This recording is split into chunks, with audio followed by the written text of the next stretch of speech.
Why is Black Star still the best character in anime? Obviously, he has main character energy and he has some of the best fights in Soul Eater, but he really shouldn't be that likable. He's constantly acting as his own hype man and he does just as much yelling as Asta. But the reason we actually like that stuff is because Black Star owns it. Black Star doesn't just believe the hype, he is the hype. And rather than make bold claims, he makes promises. Promises that show inspiring growth and get us to root for him. That's why in this video, I want to talk about Black Star's main character energy, discuss how he stands out from typical main characters, and explain why he is the definition of unmatched aura. Now, like I said, as much as we like Black Star, it kind of doesn't make sense. Like, he's easily one of the best characters in Soul Eater, but there's a bunch of reasons why he shouldn't be. First of all is the yelling. Like, for example, take Jinwoo. Solo leveling has massively popularized discussions of aura farming, and Jinwoo has recently become the poster child for aura. But Jinwoo doesn't go around screaming his name and saying how great he is. He actually avoids fame at all costs and doesn't really do all that much talking. So Black Star couldn't be more different from a character like Jinwoo. He is constantly yelling his own name, saying stuff like he's going to transcend the gods. He's supposed to be a ninja, but he'll sneak into a place just so he can announce his arrival at the top of his lungs. If this were any other character, we would probably hate them. I mean, it's basically one step away from getting a tattoo of your own name, which I guess he sort of already does. And yet we don't hate Black Star at all. Some people might not get him at first, but after a few chapters or episodes, he becomes one of your favorite characters. And it's really a classic case of flirting versus harassment. The example I think of right away is Conor McGregor. You buy into the hype at first, but then you realize he's an egomaniac and also just a jerk, and you find all the boasting pretty repulsive, especially when he continued to do it after getting his ass handed to him. Another example would be someone like Gary from Pokemon. We all know Gary is good, but he goes beyond gloating and is really just a bully. Black Star is never a bully. He does like to flex on people, but it's not necessarily at their expense. In most cases, he actually respects his enemies. With Black Star, all of his shouting and over-the-top hype comes from the fact that he really believes in himself that much. Like the first time he fights Mifune, Mifune calls him a shrimp, and Black Star takes that as a personal offense. But instead of getting beat up, Black Star declares that he's going to transcend the gods and becomes a completely different person right before he beats Mifune, all while never saying one bad thing about Mifune. In fact, he gives up on collecting his soul because he respects Mifune and his mission to protect Angela. And that's part of his charm. Black Star wants to be the best, but he's secure enough that he doesn't need to kill some guy that's just trying to protect a little girl. So when he declares he's going to transcend the gods, and when he does all this stuff that makes other characters offensively annoying, the reason it works is because Black Star is being genuine. He's not faking it till he makes it, and he's clearly not a bully. And the more he does this, the more you buy into the hype.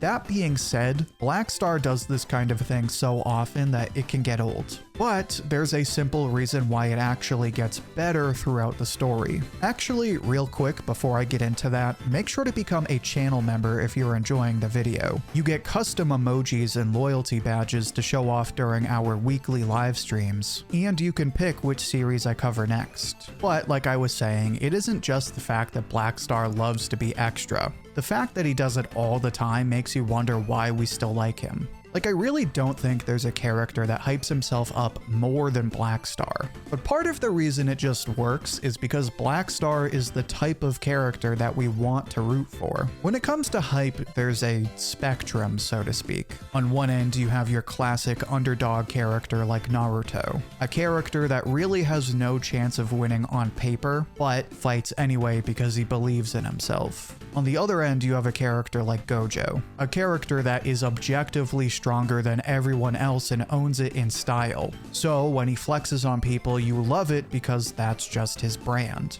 Black Star is somewhere in the middle because he is strong, so when he does cool stuff, it's actually cool.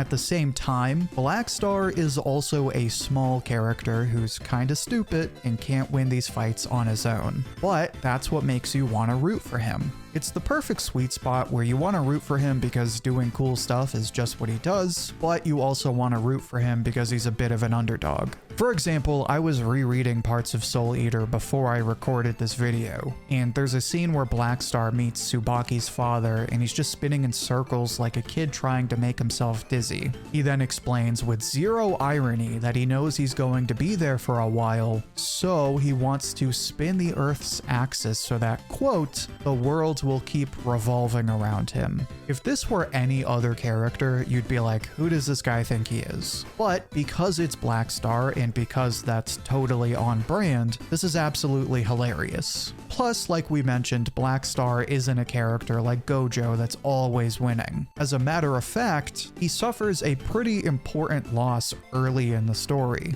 Black Star beats Mifune in their first fight, but Angela claims that was because Mifune was going easy on him. In their second fight, even after obtaining the uncanny sword, Black Star is completely outclassed and is unable to deal any damage at all. The fight concludes with Mifune doing the kids a favor by giving them medicine for Maka and telling Black Star to get stronger. Completely defeated, Black Star admits that this defeat is a bitter pill to swallow. Clearly, Black Star isn't the kind of character that is always catching W's. While he is strong, he also loses to an opponent that he already fought and beat, and loses in a pretty demoralizing way. Then, after the battle for Brew, Black Star suffers another defeat when he's unable to stop Mosquito. This losing streak shatters Black Star's confidence and makes him insecure for the first time. So much so that when Kid mentions he's a god, Black Star feels so insecure about his own limits that he challenges Kid to a duel. Kid accepts, but when he realizes Black Star is only fighting out of frustration and fear, he stops fighting and tells Black Star he's become weak. So it's not like Black Star is always winning. Clearly, he suffers several major defeats. On the one hand, Black Star is a strong character who does cool stuff. So when he does absurd things like signing his autograph on Maka's head to make her feel better, you actually enjoy those moments because Black Star really is that hype. But the other reason you enjoy Black Star's main character energy is because he's a character that suffered devastating defeats and used them to push himself and grow. While these losses pushed other characters like White Star and Tsubaki's brother to maddening insecurity, Black Star uses these losses as a paradigm shift. Which brings us to the best part of Black Star's character. On the one hand, Black Star is a proud character. On the other hand, as we already discussed, he's also a character we want to root for because he hit rock bottom and came out of it a better person. And this transformation completely redefines his motivation. He always wanted to be the best, but that was kind of it. A simple dream. But once he obtains the uncanny sword and meets with the will of Tsubaki's clan, Black Star takes on a whole new mission. The stag explains that many souls of the clan fell to the madness because they also sought power, but when faced with doubt and fear, gave in to the madness and allowed their feelings to consume them. He then comments on Black Star's tears, to which Black Star explains that those are the tears of all the people that came before him and lost. After bonding with these lost souls and feeling the regret of defeat, Black Star declares a new goal. Now it's not just about being the best. Now, having experienced the pain of dying with regret, Black Star vows to fight so that he can avenge these lost souls and never fear the pain of regret ever again. In this moment, Black Star's motivation takes on a whole new form. Before, he was mostly fighting because he wanted to win, but after training with the uncanny sword, he gains an even stronger motivation, a desire to fight with everything he has and never live with regret. It's the reason why towards the end of his final fight with Mifune, he tells Tsubaki to take the form of a normal katana. Mifune is left with only one sword, a guy who is infamous for his infinite sword style. Seeing this, Black Star switches to one sword with no tricks because he doesn't just want to win. He wants to beat Mifune on equal terms, not just because he respects Mifune, but because he doesn't want any regrets. He wants to be able to win this fight without any doubts. He wants to walk away knowing he claimed an absolute victory. It's like when you mirror match someone in a fighting game. You might do it because you don't want them to have a disadvantage, but really it's because you don't want any doubts like I only won because I had the better character. You want to know that you won, period.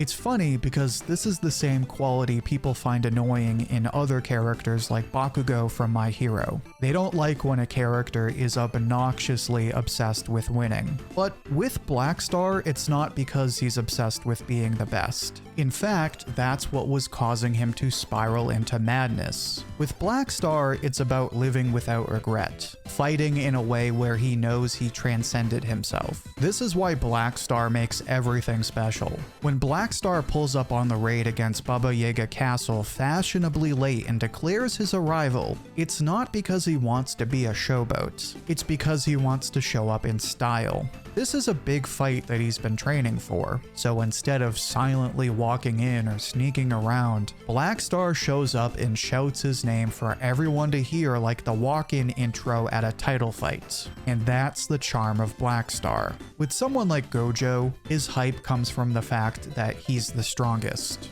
With someone like Naruto, you hype him up because he never gives up on himself. With a character like Jinwoo, you love to watch him because he's always doing cool stuff. With Black Star, he's a cool character because he's all of these things. He's inspiring because he believes in himself more than anyone else and backs it up. He has the best fights because he fights in style and gives it everything he has. And you buy into the hype because Black Star makes everything he does special, whether it's writing his name, shouting his name, or fighting to prove that he isn't done growing stronger. This is why Black Star is one of my all-time favorite characters. And it's also why he will always have unmatched aura. But what do you think? How would you describe Black Star? How does he compare to other characters? Share your thoughts and see what everyone else has to say down in the comments. I'll pick my favorite and share it as comment of the week on my community tab. And don't forget to become a channel member. You get custom emojis and badges, you can pick which series I cover next, and you can even get credited in future videos. Also check out my other Soul Eater videos, which you can find in the playlist linked right here. Until then, thank you for watching, and I hope to hear from you soon.